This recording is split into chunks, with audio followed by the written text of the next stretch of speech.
buscaste do mundo o aplauso dos homens, a glória fugaz. Tudo deixaste na terra e saístes em busca do reino de paz. Viste a luz do deserto, ouviste o chamado do Cristo Jesus. Nunca provaste o medo, nunca tua alma tombou. Resistindo e sofrendo, cumpriste a missão que o Senhor te legou. E hoje tu és a lição para todo aquele que quer ser cristão. E no reino de Jesus, tua vida é estrela, roteiro de luz. É necessário viver, combater bom combate que vai nos salvar. É necessário calar nossa voz para que o Cristo possa falar.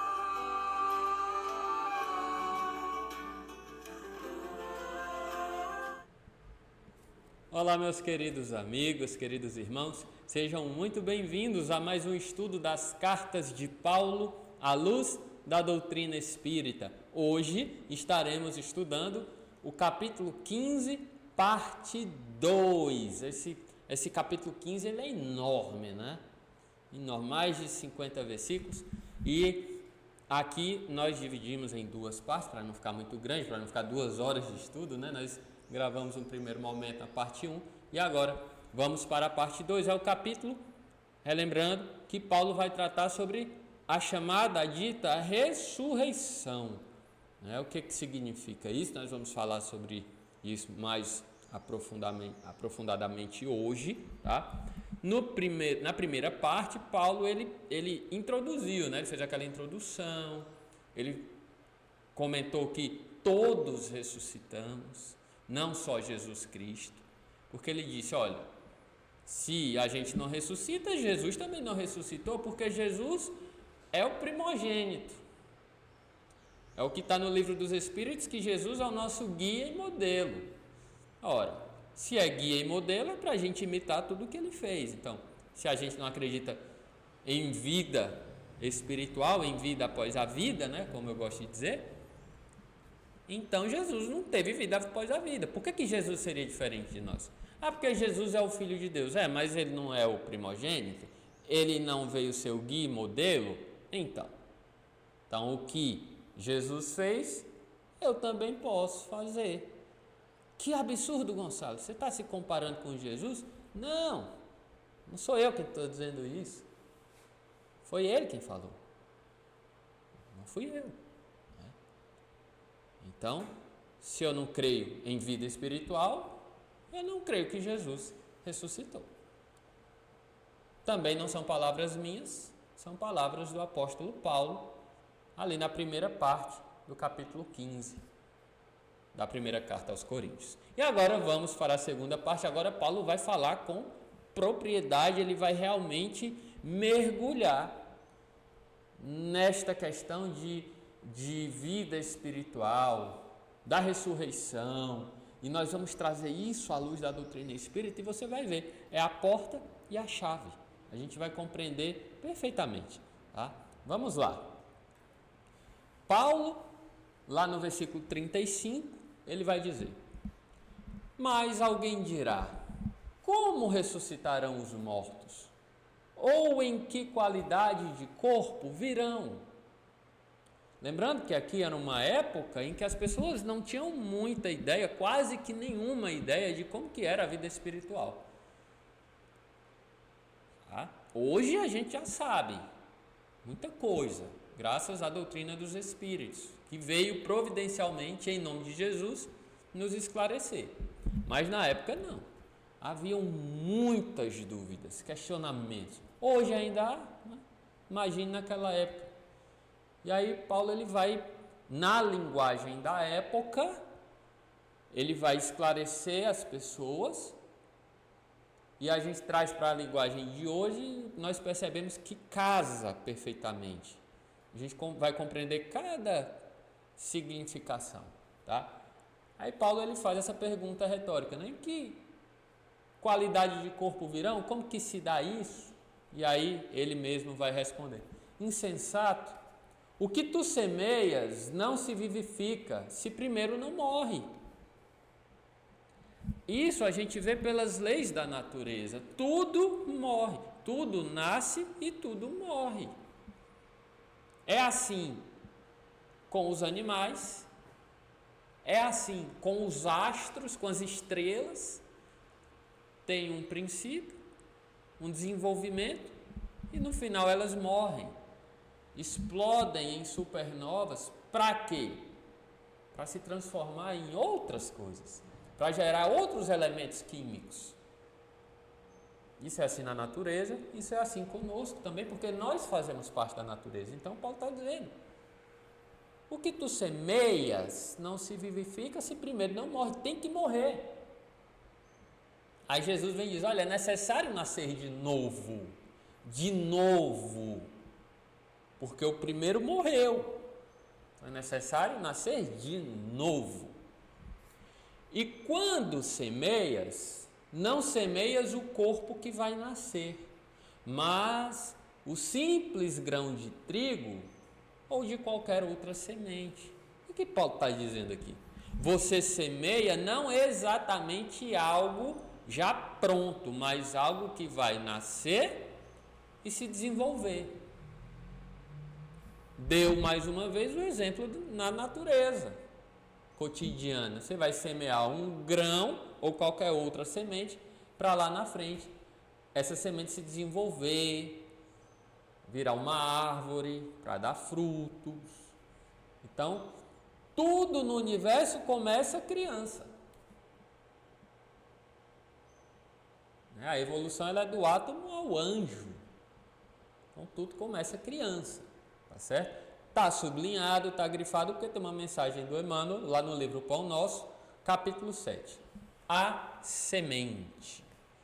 O Emmanuel vai dizer: nos serviços da natureza, a semente reveste-se aos nossos olhos do sagrado papel de sacerdotisa do Criador e da vida. Olha que belo!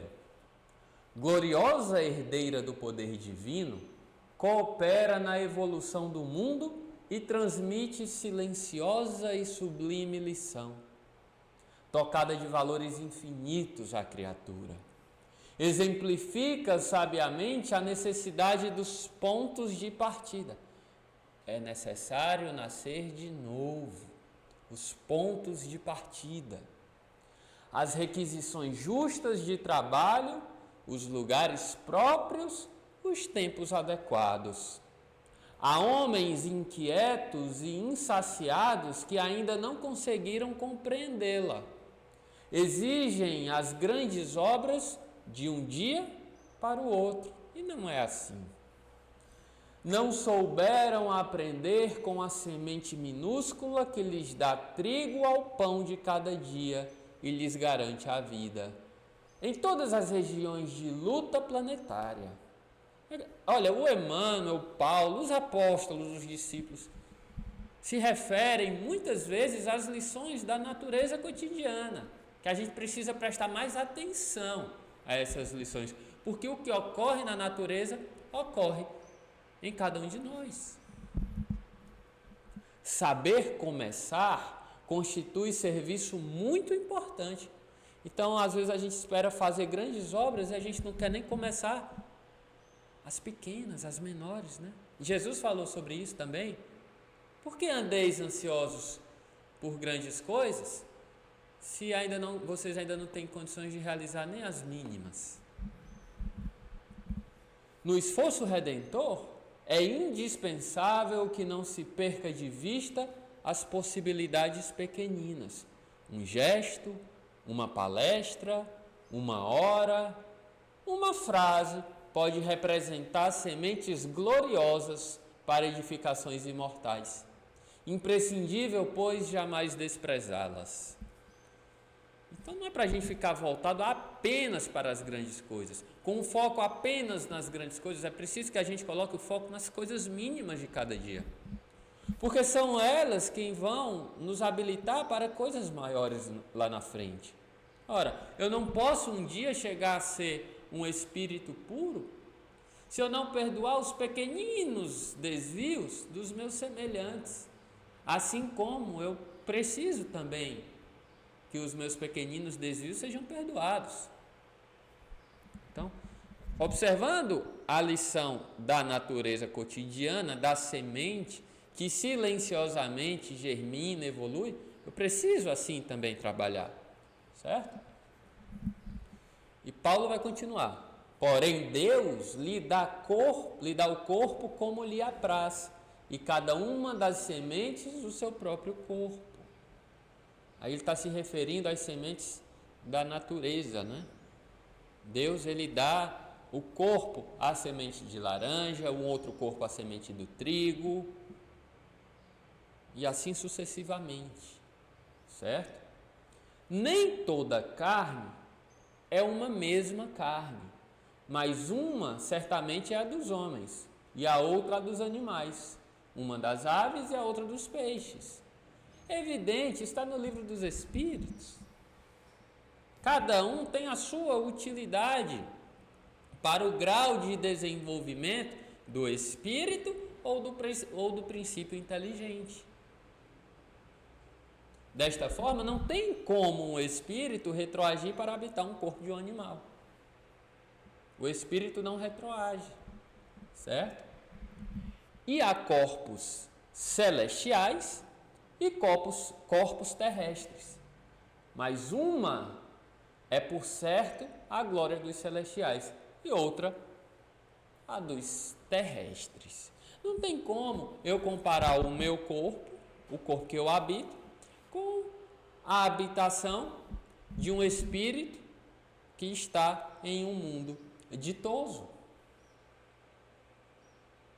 que ainda precisa de um corpo, ainda extremamente sutil, mas ainda precisa, porque só não vai mais precisar quando atingir o nível de espírito puro nos mundos celestes. E não tem como eu comparar. Até mesmo nessa transição, nessa mudança para o mundo de regeneração, que está logo ali, haverá mudanças no corpo físico. Divaldo Franco relata isso. Temos algumas pessoas que nascem e desenvolvem, por exemplo, algum grau de autismo, justamente para propiciar essa mudança. Por isso que temos alguns autistas extremamente inteligentes. Então, se em um estágio planetário vizinho, não é? Que é de provas e expiações para a regeneração, já tem uma mudança no corpo físico, imagine em um mundo ditoso. Para isso, basta que a gente veja como era o nosso corpo físico na época do Homem das Cavernas, na época em que a Terra era um planeta primitivo, era muito diferente do que é hoje. Então essa evolução faz parte. Uma é a claridade do Sol, e a outra a claridade da Lua, e uma outra a claridade das estrelas. E ainda a diferença de estrela a estrela na claridade. Olha aí, pegando o exemplo da natureza mais uma vez. Assim também a ressurreição dos mortos. Semeia-se o corpo em corrupção, ressuscitará em incorrupção.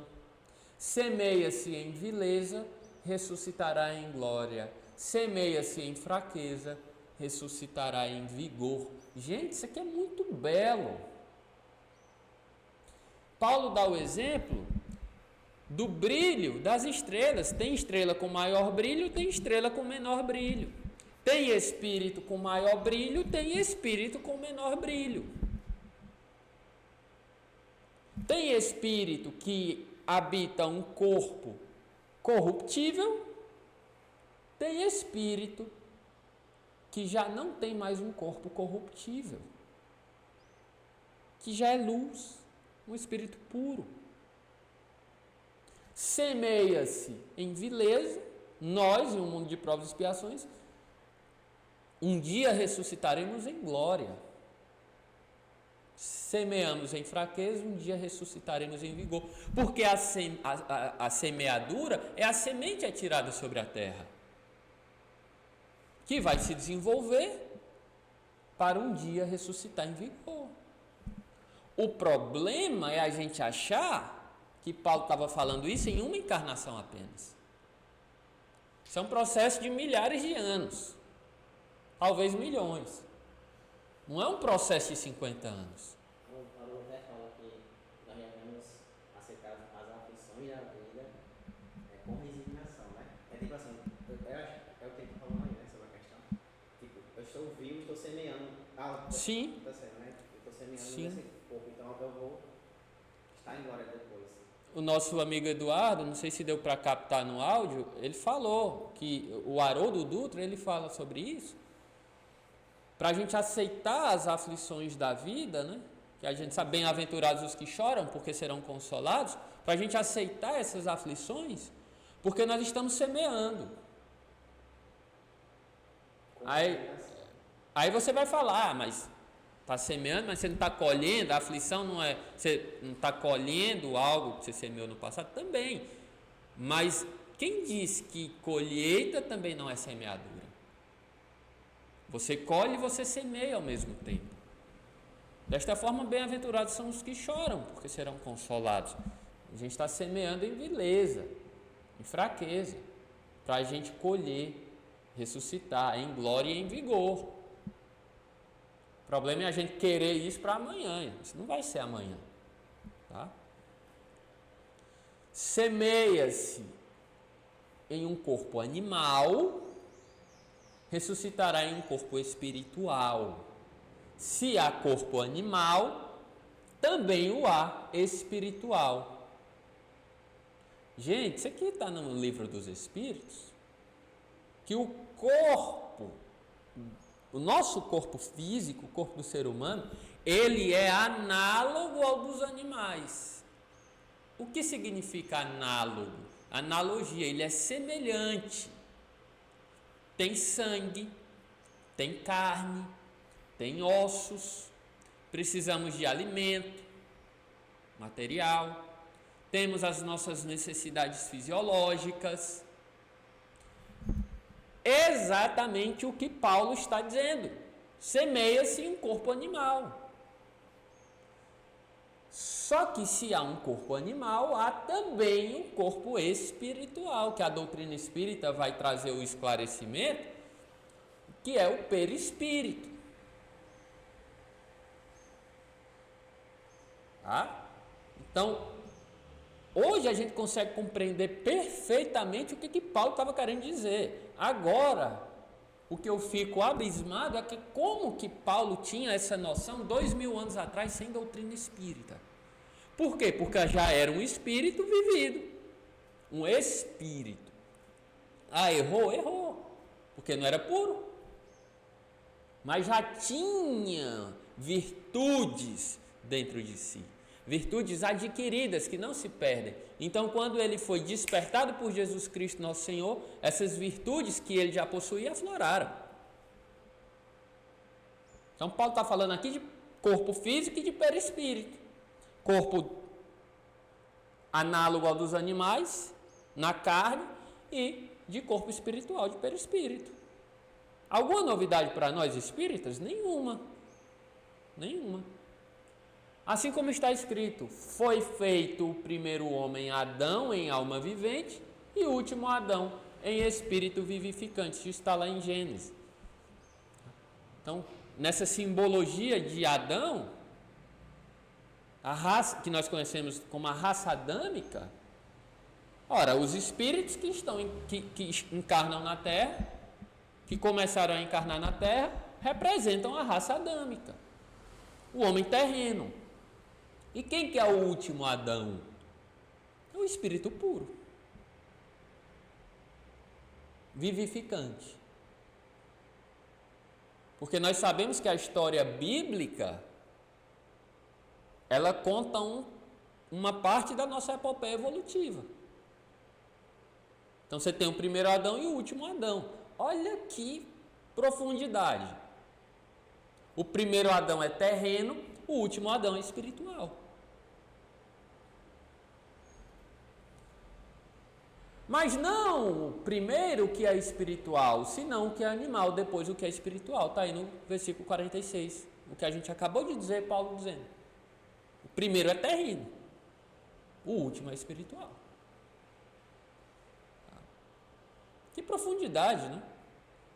E aí, temos aqui no versículo 44, sublinhado, né, essa questão do corpo animal, do corpo espiritual, corpo físico, perispírito. Nós temos dois esclarecimentos sobre isso, porque nós podemos interpretar esta passagem, este ensinamento de Paulo, de duas formas. As duas formas são muito proveitosas. A primeira forma é a seguinte: evolução em dois mundos, lá nas anotações, anotação. A evolução em dois mundos é de André Luiz, né, autor espiritual, mas o Emmanuel faz anotações. E aí, o Emmanuel escreveu: nessa preciosa síntese, né, do corpo animal e do corpo espiritual, encontraremos no verbo semear a ideia da evolução filogenética do ser. O que é filogenética? É a trajetória evolutiva de uma espécie. Tá? Então, nós encontramos a síntese da trajetória evolutiva do homem aqui, nessa preciosa síntese de Paulo. E dentro dela, o corpo físico e o corpo espiritual como veículos da mente em sua peregrinação ascensional para Deus. É para semelhante verdade que André Luiz nos convida a atenção, a fim de que, por nossa conduta reta de hoje, possamos encontrar felicidade pura e sublime ao sol de amanhã. Então, o Emmanuel, ele está trabalhando essa questão de semear em um corpo animal para ressuscitar em um corpo espiritual. Ele está trabalhando o sentido filosófico disso. Isso aqui é filosofia. Eu estou semeando hoje no meu corpo de carne. Se eu semeio bem, amanhã eu vou colher felicidade, né, na vida espiritual. Né? Ele fala o sol do amanhã. E isso é no sentido filosófico. Porém, nós também temos o sentido científico, porque a doutrina espírita é religião, ciência e filosofia. Então, nós temos o sentido científico aqui do mesmo versículo, da semeadura do corpo animal para a colheita no corpo espiritual. O que nós vamos ter na Revista Espírita? Na mensagem São Paulo, precursor do Espiritismo, é dito lá: o que pode ser esse corpo espiritual, que não é o corpo animal, senão o corpo fluídico, cuja existência é demonstrada pelo Espiritismo, o perispírito, de que a alma é revestida após a morte. O que Paulo está dizendo se não for perispírito? Que corpo espiritual é esse? É um corpo de carne, de sangue? Não. É o corpo espiritual que a doutrina espírita chama de perispírito. Tá? Com a morte do corpo, o espírito entra em confusão. Por um instante perde a consciência de si mesmo. Quanto mais evoluído o espírito, menor esse tempo de confusão. Depois, recupera o uso de suas faculdades e renasce para a vida inteligente. Numa palavra, ele ressuscita com o seu corpo espiritual. Resumiu. Você passou pelo desencarne, seu corpo de carne morreu, você entrou em um estado ali temporário de confusão e você desperta na vida espiritual em um corpo fluídico chamado, na doutrina espírita, de perispírito. Aí, quem não tem contato com essa realidade, né, morre, seu corpo físico morre, o físico denso, o corpo de carne morre, chega no plano espiritual e diz: você está vivo, você não está morto. Meu Deus, eu estou vivo, mas como? Como que eu estou vivo se eu consigo sentir meu corpo? Eu estou respirando, eu sinto até fome. Como que eu estou vivo? pessoa, não tendo realidade com esses ensinamentos, acha que quando morrer vai ficar numa nuvenzinha, né? Que não vai conseguir se tocar porque perdeu o corpo. Não, você vai ter corpo. Lá tem matéria, só que é uma matéria sutil, quintessenciada, em outro estágio vibracional, mas é matéria.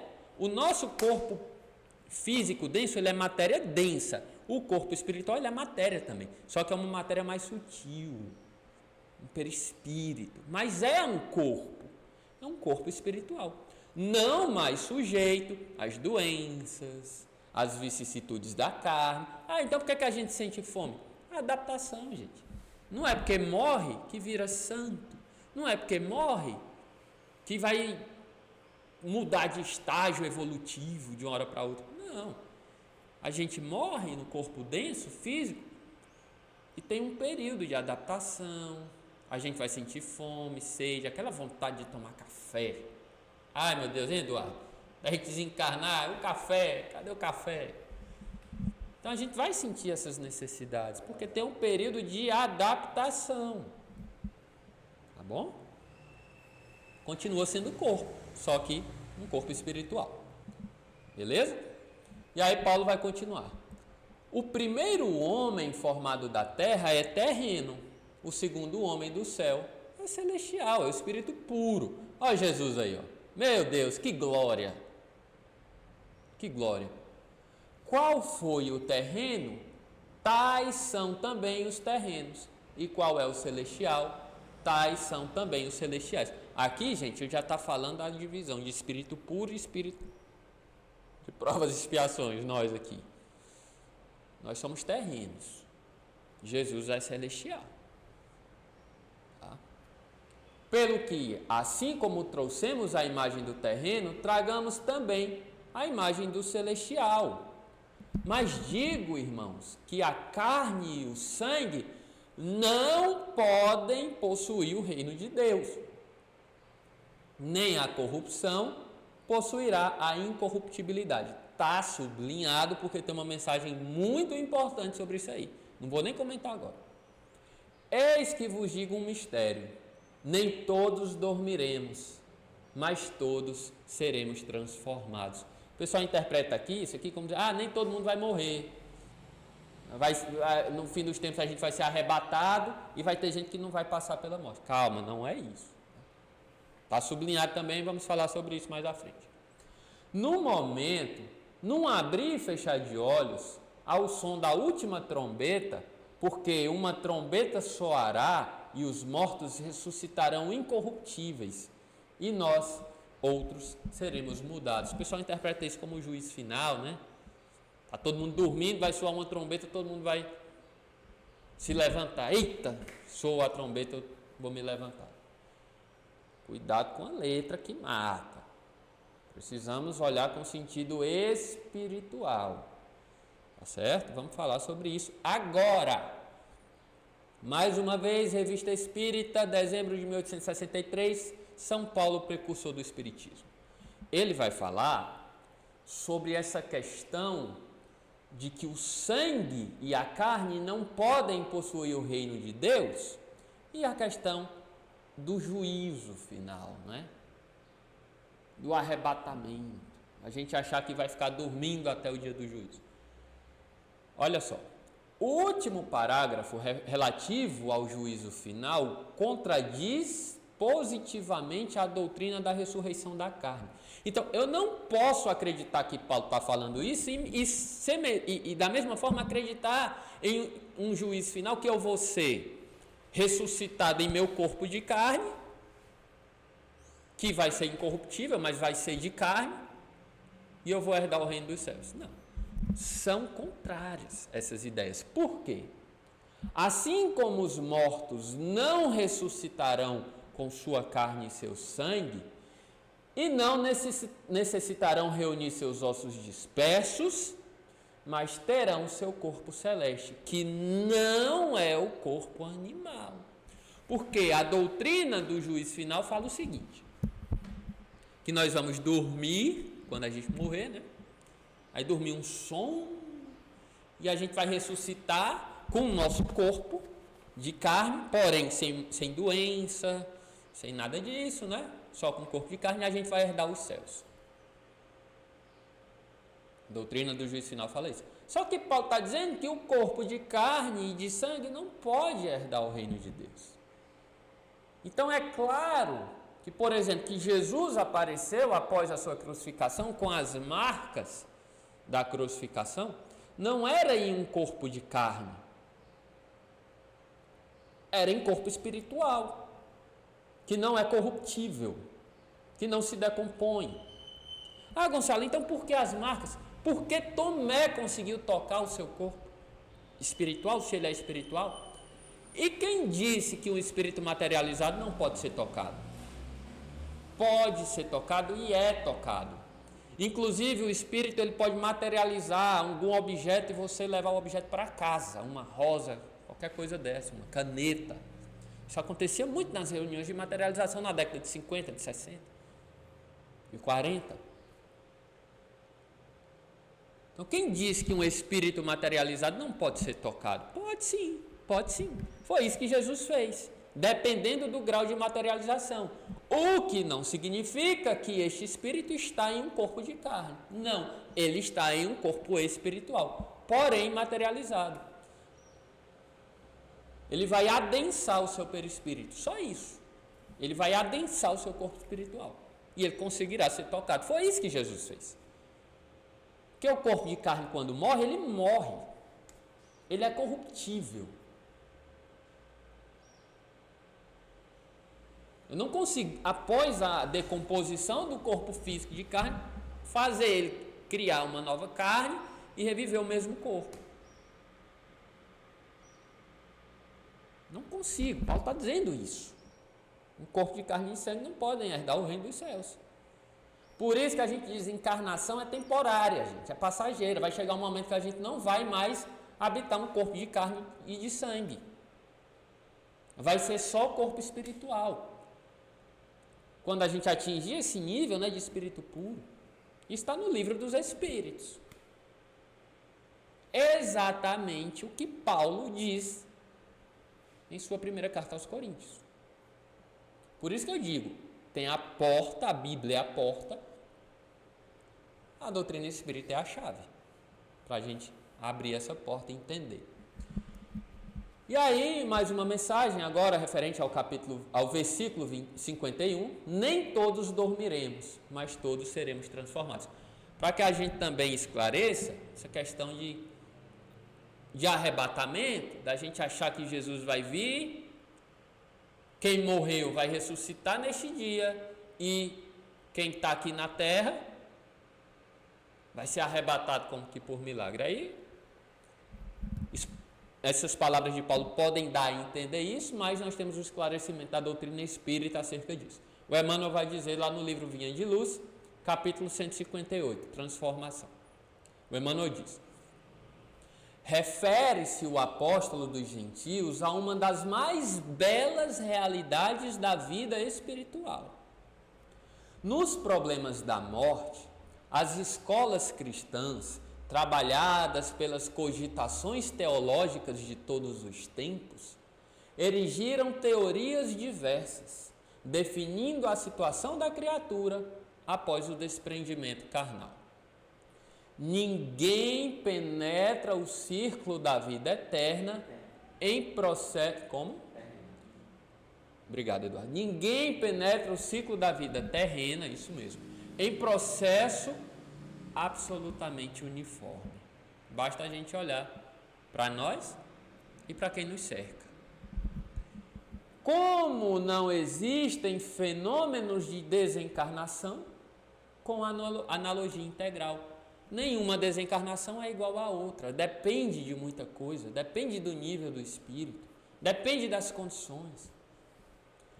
Cada alma possui a sua porta de entrada e saída, conforme as conquistas próprias. E aí, pulando para o próximo slide, nem todos dormiremos, diz Paulo. Isto significa que nem todas as criaturas caminharão às tontas, nas regiões mentais da semiconsciência. Nem todas serão arrebatadas a esferas purgatoriais e, ainda que tais ocorrências sucedessem, ouçamos ainda o abnegado amigo do Evangelho quando nos assevera: mas todos seremos transformados. Resumo da ópera: cada um segundo suas obras, cada um de acordo com o seu nível, com o seu estágio evolutivo. Nenhum processo desencarnatório é igual ao outro. Tá? Então, nem todo mundo que desencarna está dormindo. Esse dormir é o sentido filosófico. Tem muita gente que desencarna e nem sabe o que está acontecendo. Esse está dormindo. Mas também tem muita gente que desencarna perfeitamente ciente do que está acontecendo. Esse não está dormindo, está acordado para a vida. Paulo vai dizer também: estou acordado, todos dormem. O acordado não é no sentido de estar em vigília, não é no sentido de você estar ciente do que está acontecendo. Então, nem todos dormiremos, mas todos seremos transformados. Por quê? Porque a desencarnação vai vir para todos. Olha como a doutrina espírita nos esclarece, para que a gente fuja de devaneios, né? Porque tem muita teologia, muitas doutrinas que devaneiam, que viajam na maionese. A doutrina espírita vem trazer o sentido claro, a vida como ela é. Paulo não promete sofrimento inesgotável, nem repouso sem fim. Promete transformação. Ninguém parte ao chamado da vida eterna senão para transformar-se. E aí, no último slide desta mensagem, morte do corpo não é fim de tudo, é crescimento espiritual. O túmulo numa esfera é berço em outra. Olha que profundo, meu Deus. Gente, eu morri aqui, eu renasci no plano espiritual. Eu, quando estiver no plano espiritual, que eu for reencarnar, eu vou morrer para lá, para renascer aqui. Então, o túmulo numa esfera é berço em outra. Quem não lembra de Lísias, no livro nosso lá, chorando porque a sua mãe ia reencarnar? É um fenômeno, é até curioso, semelhante à morte aqui. A reencarnação de lá para cá é semelhante à morte aqui, né? Que a morte aqui para nascer lá. Não vos admireis, vos necessário é nascer de novo. Seja aqui, ou seja no plano espiritual. E, como a função da vida é renovar para a perfeição, transformemo-nos para o bem, desde hoje, sem esperar desencarnação. Desde hoje. Eu fico todo arrepiado, eu não sei você, acho que você também fica. Por que, diz Paulo? Importa que este corpo corruptível se revista de incorruptibilidade e que este corpo mortal se revista de imortalidade. É o que a gente diz, é a mensagem mais consoladora da humanidade. Ninguém morre de fato, o que morre é o corpo físico. Então é necessário que o nosso espírito se revista de incorruptibilidade, é necessário que o nosso corpo físico morra tantas vezes quanto necessário, para que um dia a gente se revista de imortalidade, de incorruptibilidade, de vida eterna. Eu vou morrer, você vai morrer quantas vezes forem necessárias, para que um dia a gente chegue a isto, a vida eterna, a vida de espírito puro. E quando este corpo mortal se revestir da imortalidade, então se cumprirá a palavra que está escrita: tragada foi a morte na vitória. Está lá em Isaías, capítulo 25, versículo 8. Isaías escreveu: tragada foi a morte na vitória. A morte não existe, gente. O véu que separava já não separa mais. A morte, ela é só uma transformação. A vida continua, a vida após a vida. Os seres que você ama, que já desencarnaram, continuam vivendo. Você, quando desencarnar, eu, quando desencarnar, a gente vai continuar vivendo. Tragada foi a morte na vitória. Onde está, ó morte, a tua vitória? Onde está, ó morte, o teu aguilhão? Está lá também no Velho Testamento, em Oséias, capítulo 13, versículo 14. Onde está a tua vitória, morte? Não é a morte quem vence, a vida vence sempre. Sempre. Isso é graça de Deus para com seus filhos. Aí vem Jesus e diz assim: eu vim para que tenhais vida, e vida em abundância. Aí você pergunta, mas que vida é essa? Se os apóstolos morreram, Pedro foi crucificado de cabeça para baixo, Paulo teve a cabeça decapitada. Que vida é essa que Jesus veio trazer? Vida em abundância, porque a vida física aqui é uma, a vida espiritual é vida também. Então você pode ser decapitado, crucificado de cabeça para baixo, entregue às feras no circo romano, mas vai continuar vivo. E quando você vivencia o Evangelho, você tem vida e abundância, seja na esfera da carne, seja na esfera do espírito. Então, onde está a tua vitória, morte? Onde está, ó morte, o teu aguilhão? Não tem mais. Não tem mais. Ora, o aguilhão da morte é o pecado. E a força do pecado é a lei. É aquilo que a gente também já vem comentando. Morte no sentido de evangelho é morte espiritual. Como assim o espírito vai morrer? Não, é um sentido filosófico. Quem se dedica ao pecado já está morto.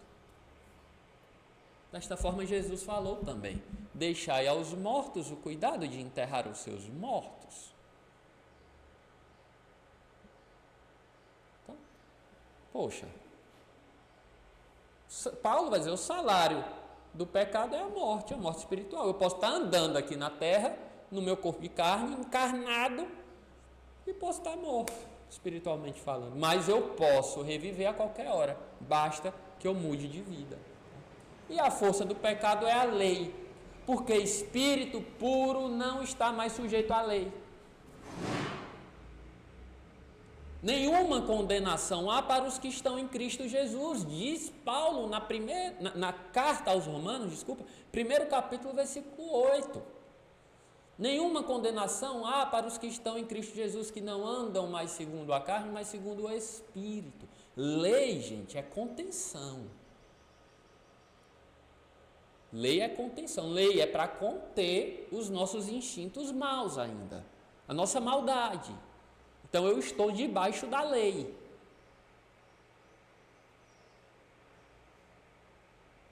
Mas o espírito puro, que não tem mais nenhum traço de maldade, ele não está mais debaixo da lei. Ele não tem mais pecado. Porém, graças a Deus, que nos deu a vitória por nosso Senhor Jesus Cristo. Portanto, meus amados irmãos, estai firmes e constantes, crescendo sempre na obra do Senhor, sabendo que o vosso trabalho não é em vão no Senhor. Tudo que a gente faz frutifica. E aí a última mensagem deste capítulo, Palavras de Vida Eterna, capítulo 115, com firmeza. Emmanuel vai nos dizer: nos dias de aflição e desencanto, o trabalho no bem é semelhante à marcha do viajor sob tempestade alternada em fogo e gelo. Conheces possivelmente dias assim? Quem nunca passou, né, pelas aflições da vida? Desilusões alcançaram-te a alma, afeição de granizo arrasador. Calúnias espancaram-te o sentimento, como brasas chamejantes. Crises morais repontaram da estrada, à guisa de labaredas, incendiando-te o refúgio. É como se todas as circunstâncias te induzissem ao entorpecimento e ao desânimo. Às vezes chega tudo de uma vez, né? E às vezes quando a gente quer começar o trabalho no bem, o trabalho cristão, quando a gente quer se transformar, chegam essas aflições, né? Ainda assim, persevera no serviço e prossegue adiante. Os companheiros que exterminarem os intentos nobres e votos edificantes, tanto quanto os que desprezaram projetos superiores e abandonaram as boas obras, voltarão mais tarde ao labor reconstrutivo, retomando o serviço que a vida lhes assinala, no ponto justo em que praticaram a deserção. Ninguém se eleva sem atender às imposições da subida. À face disso, todo esforço no bem, por mínimo que seja, redundará invariavelmente a favor de quem o realiza. Tudo que se semeia se colhe. Desse modo, mesmo que todos os acontecimentos exteriores conspirem contra nós, permaneçamos fiéis ao trabalho do Senhor, estendendo o bem a todos os que nos cercam, na certeza de que o trabalho, em nome do Senhor, não é em vão. Então nós precisamos olhar para o amanhã, nos preocupar com o hoje, mas sabemos que vamos colher amanhã. Todo bem que nós fizermos, por menor que seja, vai ter uma colheita, vai ter um resultado. Então, independente das tempestades da vida, nós amanhã, se passamos bem pelas tempestades de hoje, vamos renascer para uma vida muito mais tranquila, muito mais feliz.